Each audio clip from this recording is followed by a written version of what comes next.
પાટણ જિલ્લામાં આઈઓસીએલ સિદ્ધપુરમાં fuel leakage આંગના સિનારીયો પર ઓફસાઇટ મોક ડ્રીલ યોજાઈ।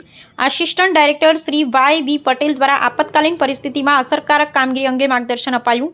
પાટણ જિલ્લા ક્રાઇસિસ ગ્રુપ તથા નાયબ નિયામક ઔદ્યોગિક સલામતી અને સ્વાસ્થ્ય મહેસાણાના સંયુક્ત ઉપક્રમે સિદ્ધપુર ખાતે આવેલ આઈઓસીએલ માર્કેટ ટર્મિનલમાં એક સાઇટ મોક ડ્રીલનું સફળ આયોજન કરવામાં આવ્યું હતું।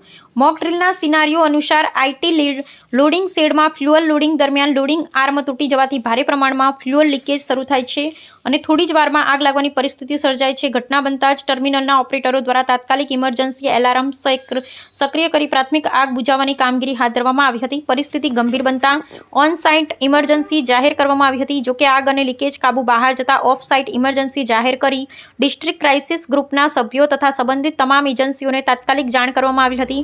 નિર્ધારિત સમય મર્યાદામાં ફાયર બ્રિગેડ, પોલીસ વિભાગ, એમ્બ્યુલન્સ સેવા, મેડિકલ ટીમ, સિવિલ તંત્ર તેમજ ફેક્ટરીઓના સેફટી ઓફિસર્સ ઘટના સ્થળે પહોંચી સંયુક્ત રીતે કામગીરી હાથ ધરી હતી।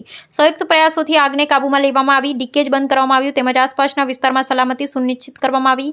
ઘટનામાં 2 કામદારોને સામાન્ય દાઝતા તેમને તાત્કાલિક સારવાર આપવામાં આવી। અંતે તમામ પરિસ્થિતિ કાબૂમાં આવી હોવાની ખાતરી બાદ ઓલ ક્લિયર સિગ્નલ આપી મોક ડ્રીલને સફળ જાહેર કરવામાં આવી, જેમાં જિલ્લા આપત્તિ વ્યવસ્થાપન તંત્ર, પ્રાંત અધિકારી સિદ્ધપુર, મામલતદાર શ્રી તથા ઔદ્યોગિક સલામતી અને સ્વાસ્થ્ય વિભાગના અધિકારીઓએ સક્રિય ભાગ ભજવ્યો હતો। અંતમાં assistant director Shri Y V. Patel દ્વારા આપતકાલીન પરિસ્થિતિમાં અસરકારક કામગીરી અંગે માર્ગદર્શન આપવામાં આવ્યું હતું તેમજ તમામ સંકળાયેલા વિભાગો અને એજન્સીઓનો આભાર વ્યક્ત કરી મોક ડ્રીલ બાદનું ડિબ્રીફિંગ પૂર્ણ જાહેર કરવામાં આવ્યું હતું।